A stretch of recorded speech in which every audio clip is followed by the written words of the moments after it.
One of my earliest childhood memories is my mother's tearful face. She was being bullied by her mother-in-law, my grandmother. Back then, I didn't know the term bullying, and I used to wonder, why does grandma only treat my mom meanly? I disliked my grandmother for hurting my mom. When my grandmother passed away, I remember feeling relieved as a child. Little did I know that I would go through the same experience. But I'm not just a woman who cries. My name is Jessica, a 37-year-old office worker at a mid-sized company. After dating Michael, a colleague 2 years my junior, for 2 years and getting engaged, we discovered I was pregnant. Having almost given up on having children, we were thrilled, and so was Michael. We decided to register our marriage first, postponing the wedding ceremony and reception. However, before the pregnancy was revealed, my husband's mother, my mother-in-law, who had been happy about our relationship, suddenly changed her attitude. A shotgun wedding, how indecent. Jessica must have seduced Michael, she said, looking down on me. To my mother-in-law, who lost her husband 10 years ago, Michael was the only man in the family. She adored and relied on him heavily. Believing that an older woman snatched her son away, she thought a fait accompli was created to secure her position as his wife. Michael has a good salary and is the heir to our family. You were just after a wealthy marriage, weren't you? Frankly, our in-laws are neither of notable lineage nor wealthy, to use terms like heir and marrying into wealth. Moreover, Michael has an older sister, Sarah, who lived with her husband and in-laws after marriage, so she would likely be the heir. Michael has made it clear to his mother that he has no intention of living in their inconvenient, rural hometown with poor transportation. Yet, in my mother-in-law's mind, the eldest son equals the heir to the family home. Since it's done, you must give birth to a boy, she pressured me. When prenatal tests showed it was a boy, my mother-in-law was overjoyed, but I had a bad feeling. Then, at 4 months, we discovered we were having fraternal twins. Learning that one of them was a girl filled me with anxiety about potential favoritism.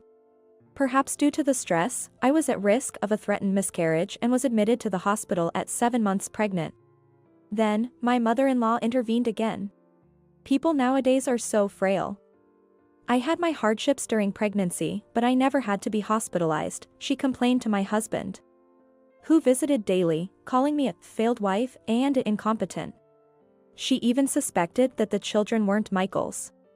It's odd for a 37-year-old to get pregnant and to be at risk of miscarriage so easily. They can't be Michael's children. She bullied with baseless logic. Even when explained by the obstetrician that twin pregnancies and deliveries are high risk, she wouldn't listen. Eventually, I gave birth to the twins, Alex and Emily, via cesarean section. My mother-in-law criticized this too. After the birth, as I suffered from the anesthesia wearing off, she said, C-sections are just taking the easy way out. A mother who hasn't experienced the pain of childbirth lacks affection for her child. That's ridiculous. The pain when the anesthesia wore off from the C-section was unbearable. At that time, a nurse silenced her by saying, about 70% of mothers with twins have C-sections, and it has nothing to do with love. However, she continued to complain to Michael. Fortunately, Michael stood up for me, telling his mother, don't pretend to know everything and insult Jessica when you've never given birth to twins yourself. Hearing this made me tear up with joy. But even after being discharged, my mother-in-law's bullying didn't stop. Although our house is just an hour's drive from my in-laws, she insists on taking a taxi and then says, since I made the effort to come, you should cover the taxi fare. When I'm overwhelmed with taking care of the twins, she complains, you can't even serve tea to your husband's mother. What an incompetent wife you are. And when both start crying at the same time, she snaps, how noisy. It's definitely your children, criticizing everything. She has no understanding of how challenging it is to take care of twins. I was exhausted, barely getting any sleep. But Michael helped by saying, then, Mom, why don't you try looking after the twins for just one day? You'll see how hard it is for Jessica. I had resigned from my job due to the pregnancy and wasn't aware of the details, but our company was undergoing a merger, creating a tough situation for Michael. His department was eliminated, and he was assigned to a new one with no prior experience. His salary decreased, and with the acquiring company disapproving of overtime, it dropped to about 2/3 of what it used to be. Furthermore, he had to bring work home due to the inability to do overtime, often working late into the night in his room. Despite this, because he was home, he actively helped by bathing the twins, changing diapers, and folding laundry. This is why he understood how difficult it was to care for two children simultaneously. I really appreciate that Michael keeps an eye on his mother when she's at our house to prevent her from bullying me. 3 years later, I decided to return to work. Raising twins turned out to be more expensive than anticipated, with costs for diapers, clothes, and food, leading us to dip into our savings and struggle to get by on Michael's salary alone. The daycare situation required the twins to split up. I would drop off one child, and Michael the other, with me picking them up. I explained the situation to my company and was allowed to leave an hour early from work to manage this. My mother-in-law actually offered to help with Alex's drop-off and pickup, but we declined.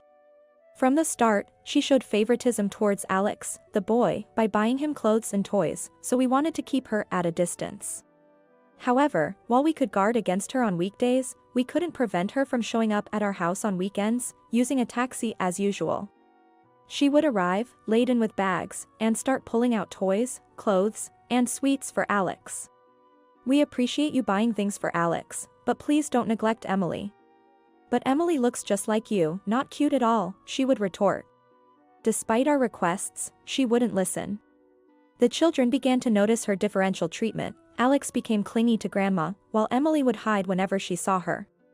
Once, when Michael and I were not looking, she even took Alex back to her house without permission. Moreover, she had told my sister-in-law Sarah that I had dumped Alex's care on her. After receiving an angry call from Sarah, Michael clarified the situation, resolving the misunderstanding. However, this led to a new conflict, with Sarah feeling that her mother favored Michael's family, who had a son, over hers, which only had daughters, straining their relationship. A change in this mother-in-law and daughter-in-law battle came one weekend when the kids were 5. I used to visit my parents on weekends, and upon returning home around 8 p.m., I was met by my mother-in-law standing at the entrance, scolding me for abandoning the children to have fun on a weekend. "I'm sorry, I had errands at my parents'. Michael said he'd look after the kids." I replied while rushing to the kitchen to warm up lasagna for dinner. Seeing this, she exclaimed, "What time do you think it is to be serving something as heavy as lasagna, and frozen at that? That's just lazy." Indeed, it was frozen, but this was something I made from scratch and froze last Sunday. It's packed with vegetables and just a little meat, making it gentle on the stomach and safe to eat even at night. When I explained this, my mother-in-law hesitated but then retorted, "Anyway, as a wife, failing to serve fresh meals to your husband is unacceptable. It's all because you're working that you have to cook in bulk and resort to freezing. Our financial situation remains tight even now. As the children grow, the expenses for food, clothing, and education will only increase, never being enough." When I explained this, she countered, "Michael is earning well, isn't he? His company was merged, and now he works for a large corporation. His salary must be good." In reality, his salary had decreased. Michael explained this to her. Previously, Michael held a managerial position in a department of a mid-sized company, but after the merger, his department was dissolved. Michael was demoted from a managerial position to a regular employee in a different department. Moreover, the overtime pay, a privilege for regular employees, was almost non-existent due to the company's culture of discouraging overtime. As a result, a significant drop in salary was inevitable. With just Michael's salary, we couldn't save anything for our children, so quitting my job wasn't an option. Yet, my mother-in-law wouldn't accept this. "Jessica, you re-employed at another company, didn't you? It's only been a few years, so it's barely more than part-time work. Quit that job." No, her annual income is actually double mine. When Michael revealed that, her eyes widened in surprise. "What? That's impossible." She wouldn't believe it until I explained. "While my weekday job pays less than Michael's, I've been earning money by uploading videos to a certain site from my parents' computer on weekends. The content of the videos is precisely about raising twins. It's a channel where I share the challenges and solutions I've encountered in raising 2 children, as well as recommendations for toys, food, and clothes. Initially, I was only sharing information on social media. However, I received a lot of feedback saying, "There's so little information on raising twins, this is incredibly helpful, and if you have any recommended products, please introduce them." Seeing this, Michael suggested that I try posting on a revenue-generating video site.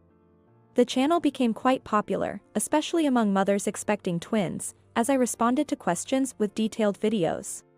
Eventually, baby product manufacturers approached me to try their products and provide feedback or feature their recommended items in my videos. Though it's just a few hours of work on weekends, it now generates an income of $3,000 to $4,000 a month. "Are you kidding? I've never seen you do that," she said, disbelieving. But since my workspace is at my parents' house, it's natural that she hasn't seen it. I work from my parents' house because it's hard to concentrate at our own home with the kids around, potentially causing interruptions. Sometimes I bring the kids along, and during those times, my parents play with them.